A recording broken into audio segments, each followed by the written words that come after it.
Hey guys, let me adjust this, sorry. So we've been calculating capacitances for various charge distributions. I know we haven't yet really explained what capacitance is useful for, but it's a number that characterizes these systems. So let's keep on going because we've handled most of the simple ones. There are a couple more here, and then we're going to start interpreting and thinking of this more physically here after a little bit.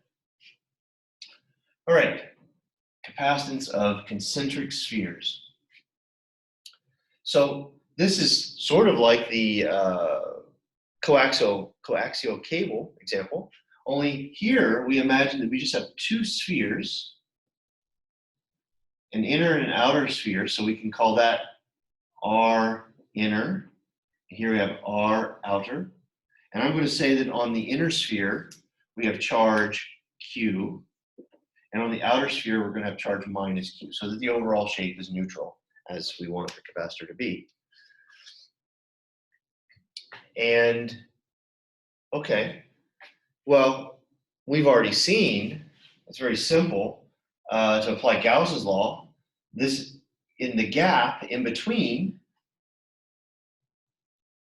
if you draw a Gaussian surface, which surrounds the inner sphere, then you know that it just behaves like a point charge. So the formula for the electric field in the gap just looks like a point charge of amount Q. And it would point in the radial r hat direction. So that's the spherical radial direction, unit vector. Easy. All right. So that's the formula for the electric field in the gap. The electric field is constant along the sphere, along the Gaussian surface. That's why we chose a sphere. When we want to calculate the change in potential, we want to move in the directions where the electric field is not constant. Oh, I said it, I think, but I forgot to write it. 1 over r squared. Looks like a point charge. So the electric field changes in the radial direction. That's how we want to integrate to find V, the potential. So when we find the flux, we integrate where the electric field is constant. When we want to find V, we integrate along the direction where the electric field is varying. So to find delta V,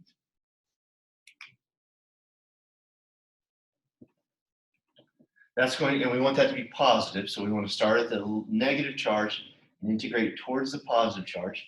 So that's going to be the integral, minus the integral, sorry, from R outer to R inner. And then we want to have the electric field in the gap dotted with dr vector. And as usual, we're going to integrate along a straight line segment. So dr vector is nothing other than dr coordinate times r hat unit vector. So when I take the dot products, it all becomes quite trivial. And you end up with minus Q comes out, 4 pi epsilon naught, all the constants come out. And I get an integral dr over r squared from r outer to r inner. This gives me Q over 4 pi epsilon naught. And I get, this is 1 over r squared, so when I integrate, I get a minus 1 over r. The minus signs cancel, and I get 1 over r inner minus 1 over r outer.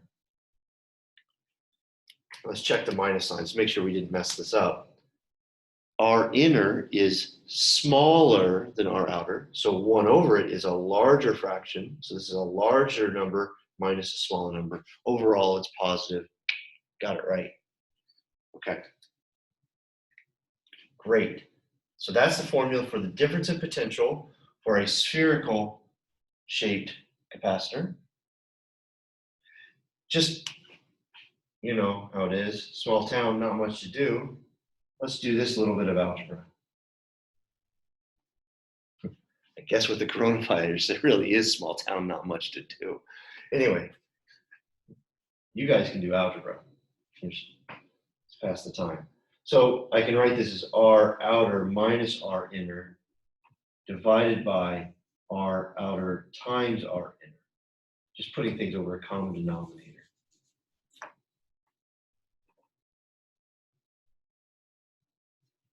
Okay.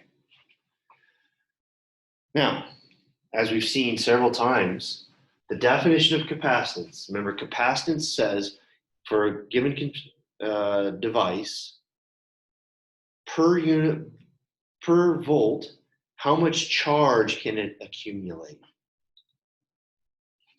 So that's Q divided by V. And so Q divided by V is going to say that the capacitance for a spherical capacitor equals, well, I'm going to get 4 pi times R inner, R outer, divided by R outer minus R inner times epsilon naught. And as I promised, it amounts to geometry stuff times epsilon naught. There's a 4 pi because of the spherical nature, and the other stuff's kind of hard for you to estimate or to kind of wave my hands through, but it comes out right as geometry times epsilon naught. There's kind of an interesting thing you can do, an interesting limit you can take. You can go back to this picture, and we worked it out for arbitrary radii, but what if the outer radius was taken off to infinity? All the way out, as far as you want. And you would really just be left with a point charge. So you can actually define a capacitance of an isolated point charge if you mentally put a shell or something happening way off at infinity. You can always hide lots of things at infinity, and nobody notices.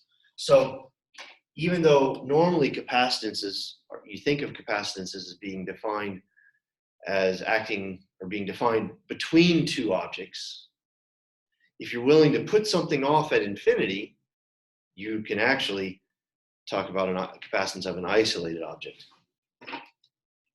You have to understand that what you mean by that, but okay. So if we take this and we take the limit as the outer radius goes to infinity, you can actually define the capacitance of a point charge. Well, it can't be a point charge, but of a ball of charge, because it has to have a finite radius here. And what you get is 4 pi radius of the ball, called Ri, times epsilon naught. So that's kind of an interesting formula. When you have a sphere, a ball of some radius, and it carries charge, then you can associate 4 pi Ri times epsilon naught as the capacitance of that ball. So that's kind of an interesting formula that you get. I think there's a Southland question where they have you do that. So there you go. All right. Looking at my schedule here. Next